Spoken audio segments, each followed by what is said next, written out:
Olá, estamos iniciando mais uma edição do programa Portal Saúde, o programa que leva informações sobre as mais diversas áreas da saúde com especialistas do assunto para você. Hoje vamos falar sobre o programa Gestante Feliz do Hospital Santa Lúcia, um programa que é gratuito. E para isso, recebemos a enfermeira obstetra Daniele Perúcio. Daniele, seja bem-vinda ao nosso programa. Muito obrigada. Então, para a gente começar, como que funciona o programa Gestante Feliz? O programa Gestante Feliz, ele foi criado há cerca de uns 10 anos, né? E o nosso objetivo, enquanto profissionais da saúde, é estar esclarecendo e auxiliando as gestantes nesse processo de gestar e parir, né?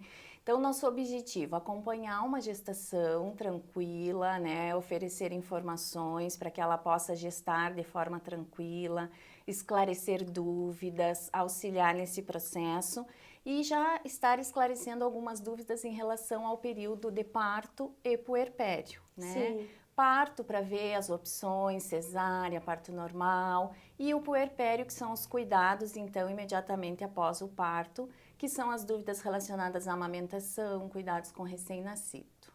A gente sabe que é um período muito bonito na vida de uma mulher, né? Exatamente. Mas com ele começam a surgir algumas dúvidas, né? E muitas vezes a mulher se vê com o emocional até de certa forma um pouco abalado. Não tem Justamente. muito para quem recorrer em casa, né? Exatamente. Como que vocês conseguem auxiliar nesse sentido?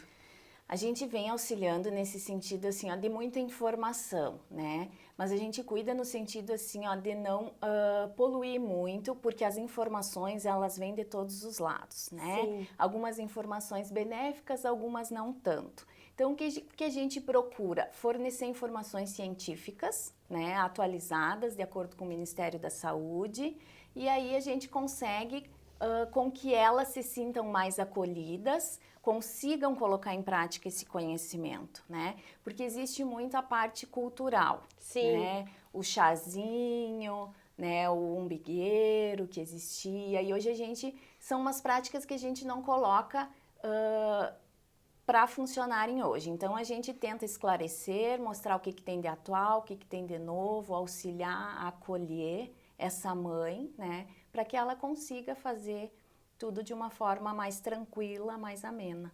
Isso é bem comum, né? Acontece de chegar uma tia, uma vizinha, Sim, a avó que fazia daquela forma. E o que a gente costuma dizer? Não que seja errado, porque toda contribuição ela é bem-vinda e a gente tem que supervalorizar as avós, as tias, né? Porque é a rede de apoio. Né? É quem precisa, eu costumo dizer para elas que a gente precisa dessa rede de apoio, porque a mãe vai precisar descansar, o bebê vai chorar, momentos que ele vai dormir, a mãe precisa descansar, né? E essa rede de apoio vem justamente para isso. Então, a gente traz essas avós, traz essas pessoas com as suas contribuições, mas a gente também informa elas de que algumas coisas mudaram, de que as coisas se atualizaram, né? De que a informação científica ela tá aí para nos beneficiar, nos auxiliar e a gente fazer as coisas da melhor forma possível. Até para os papais, né? Principalmente os de primeira viagem, né? Exatamente. A gente procura também resgatar, né, essa participação paterna. Então, por isso que hoje o pai ele já acompanha o parto, ele visualiza, ele já participa dos primeiros cuidados e eles estão bem mais interessados. Eles participam do Gestante Feliz e eles têm muitas dúvidas, eles são muito participativos.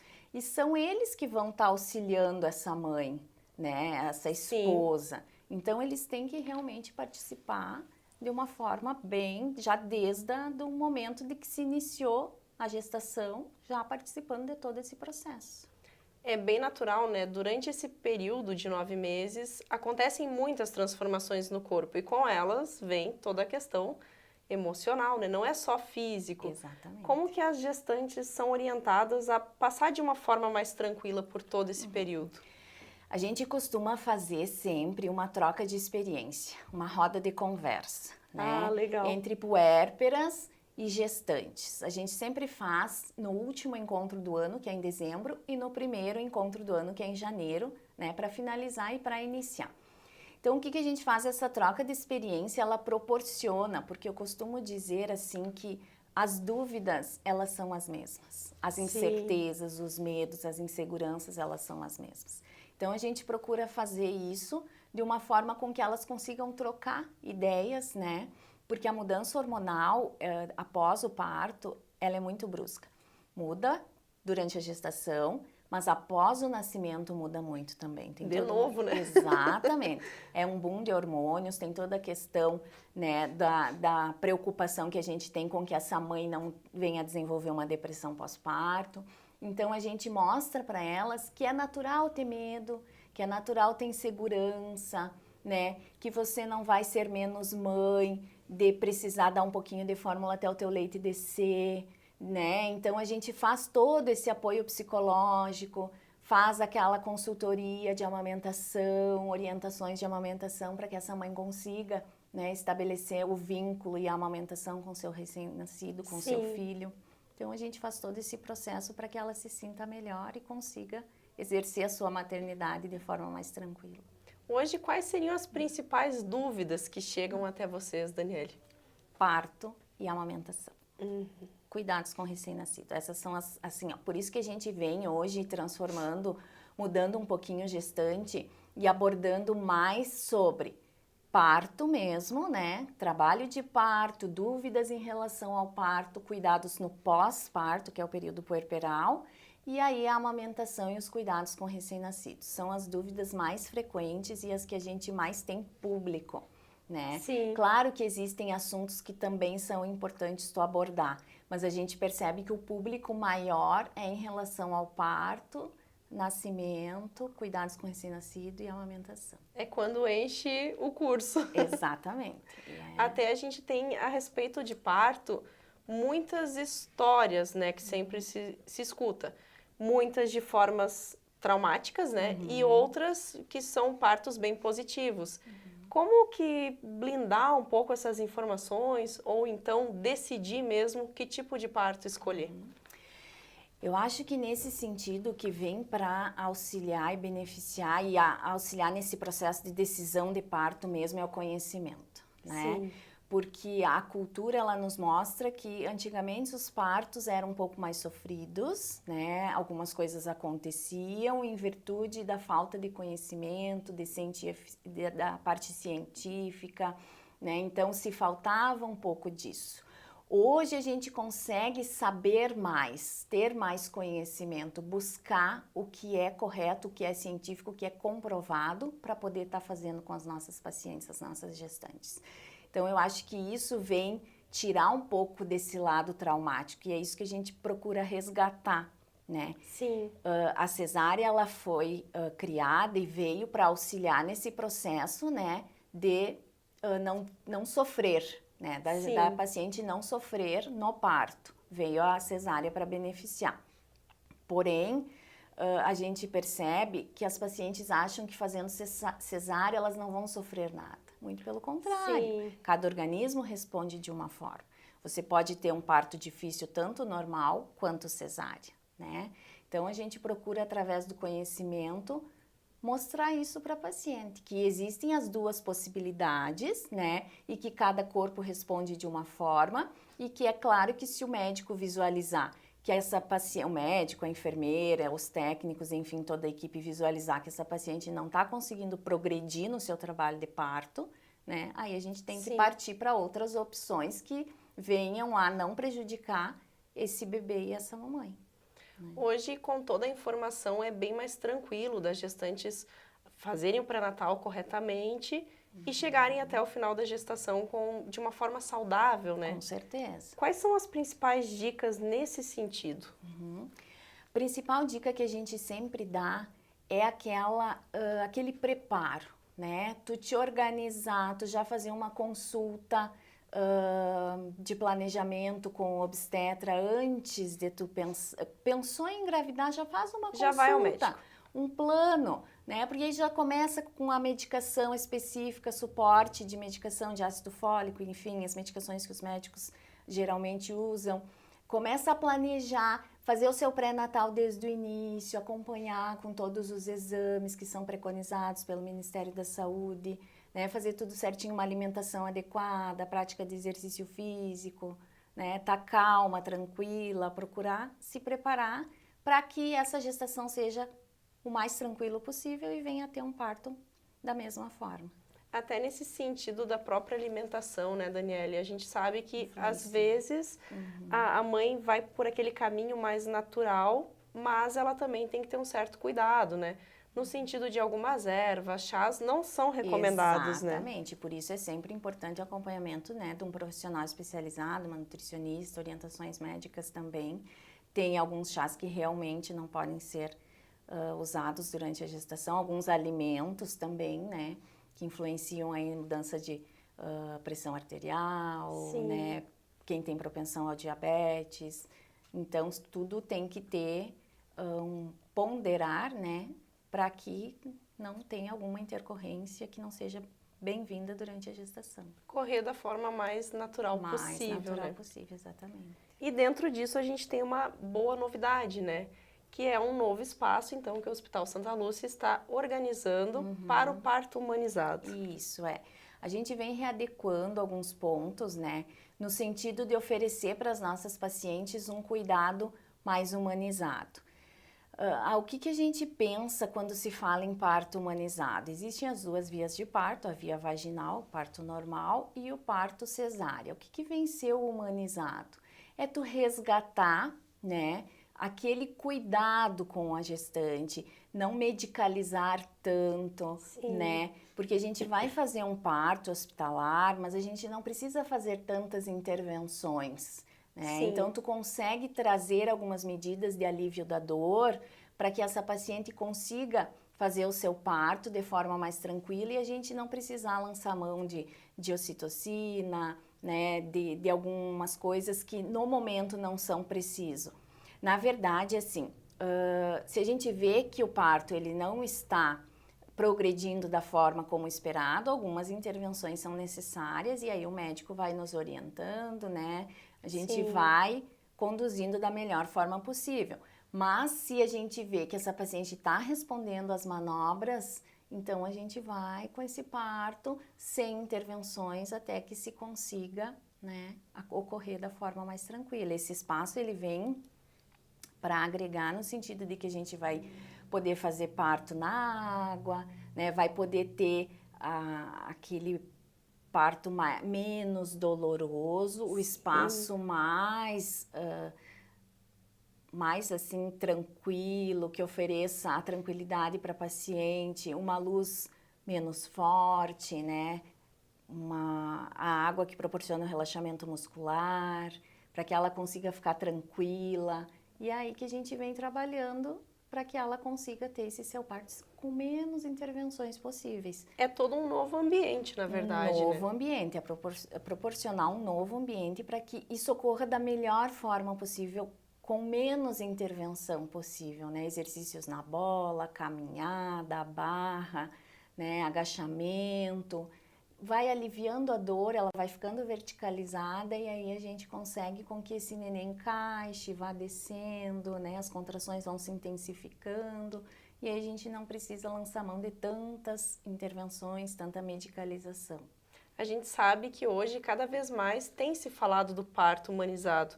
Mas também, assim como os outros tipos de parto, tem toda essa questão de mitos, né? Então, às vezes, a pessoa confunde um pouco a questão do humanizado com a falta do cuidado médico. Não é isso, né, Daniele? Não. O que se confunde também, o parto humanizado é só aquele parto domiciliar. Muito pelo contrário, né? Para ter um parto domiciliar, a gente precisa de todo um aporte, uma equipe, materiais. Então, isso ainda precisa ser muito estudado, né? Precisa ser difundido de uma forma que gere segurança, né? Hoje a gente tem que trabalhar com a segurança do nosso paciente, da nossa gestante. Não é o Então, mesmo ambiente que as nossas avós ganhavam, né? Exatamente. Então, hoje a gente busca o parto natural com menos intervenções, que é o que acontecia em décadas passadas, né? No tempo das nossas avós. Porém, a gente vai levar essa gestante para o hospital, porque lá a gente tem mais materiais, a gente tem condições de, se esse trabalho não progredir, tem algumas coisas que a gente precisa lançar a mão para que dê continuidade da melhor forma possível, visando segurança para a mãe e para o bebê. Até tem algumas questões de, por exemplo, o contato do bebê com a mãe, ele é mais direto no parto humanizado, Exatamente, né? a gente preconiza muito contato pele a pele, então esse nenê nasce, esse nenê já é colocado na mãe, já tem aquele primeiro contato, aquele vínculo, né? Porque ele passou 9 meses ali dentro, protegido, então ele vai nascer, ele precisa desse vínculo, desse contato, a mãe precisa. A gente já estimula o aleitamento materno na primeira hora, quando é parto normal já vai no contato pele a pele, já tenta, né, fazer com que ele sinta ali, Sim. tente sugar. Tem uns que tem reflexo de sucção bem precoce, outros um pouquinho mais tardio, mas é bem normal.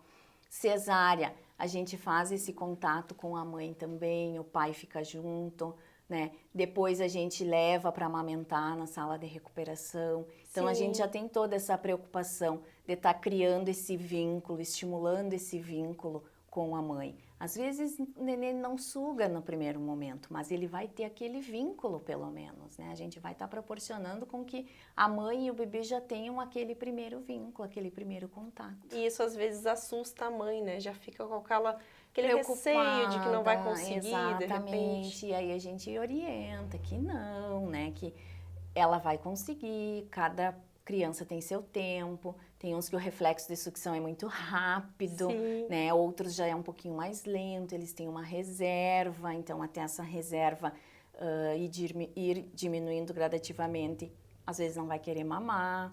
Então é tudo uma questão assim de conhecimento, de tu ir explicando, de tu ir auxiliando esse manejo, e aí as mães vão ficando mais tranquilas. Podem se tranquilizar, né? Exatamente. Daniele, quais seriam as dicas, assim, então, para que as mamães, né, consigam chegar até o final, né, da gestação de uma forma mais tranquila e também mais tranquilas para o parto? Participar do Gestante Feliz, né? Estar conosco, aprendendo, questionando, tirando suas dúvidas, esclarecendo, consultar o seu médico regularmente, confiar no seu médico obstetra, isso é essencial, né? Estabelecer um vínculo, uma relação com ele é muito essencial também. Os pais, os avós devem acompanhar esse processo para também estar auxiliando, né? Sim. Porque depois vai precisar essa rede de apoio. Então, quanto mais conhecimento, mais participar, né, dessas coisas, desses eventos que a gente promove, mais essa mãe vai ser bem-sucedida no seu parto e na sua amamentação, né? Procurar sempre um profissional especializado, tirar suas dúvidas, né? Lançar mão de tudo que existe hoje, essa facilidade que existe hoje, né, em adquirir o conhecimento, as informações, exatamente, as informações corretas, para poder estar auxiliando nesse processo. Que daí torna tudo mais fácil, Com né? certeza. Para a gente encerrar, então, o programa de hoje, eu gostaria que tu fizesse um convite, né, para as mamães, para que elas participem do Gestante Feliz. Como que elas podem fazer para participar, em quais horários, quais dias que elas podem ir aos encontros? O encontro, então, ele sempre ocorre na última semana do mês, né? O horário sempre é às 19 horas, ocorre no Anfiteatro do Hospital Regional Santa Lúcia, é gratuito, não precisa de inscrição prévia. Deve, não só pode, como deve levar acompanhante, né? Levar o esposo, levar a avó, quem vai estar auxiliando depois que esse bebê nascer, deve participar também, para depois poder saber auxiliar. Então, sempre última semana do mês, 19 horas, todo mês, de janeiro a dezembro, nós temos os encontros do Gestante Feliz. Tem um dia certo na semana para acontecer? Geralmente, quarta ou quinta-feira. E nós temos também o grupo do WhatsApp, né, que é o grupo do Gestante Feliz. Podem nos procurar no Centro Obstétrico, funciona 24 horas, qualquer dúvida, só nos procurar que a gente coloca no grupo. Lá pode tirar qualquer dúvida que tiver, lança no grupo, a gente está sempre respondendo, sempre procurando auxiliar da melhor forma, né? Não só as gestantes, como também as puérperas. Tem mãezinhas que ainda estão no grupo, os bebês estão com 2 anos, elas ainda estão no grupo, porque as informações elas são sempre bem-vindas, né? Sim, então, e é uma fase de mudanças mesmo, exatamente, né? Exatamente. E quanto mais informações, mais auxílio, melhor. Mais tranquilidade para seguir, né? Com certeza. Muito bem. Daniele, muito obrigada pela tua participação aqui no nosso programa. Eu que agradeço. E estamos de portas abertas sempre que quiser vir conversar com a gente. Muito obrigada. Agradecemos a enfermeira obstetra Daniele Perúcio, que veio nos trazer informações muito importantes, tanto sobre o curso Gestante Feliz, como também sobre as questões relacionadas ao parto. Agradecemos também ao Hospital Santa Lúcia, que nos oportunizou, que a Daniele participasse do nosso programa. E a você que sempre nos acompanha. Acompanhe a nossa fanpage do Portal Saúde na TV Cruzaltense Web. Curta, comente e compartilhe. Até a próxima edição!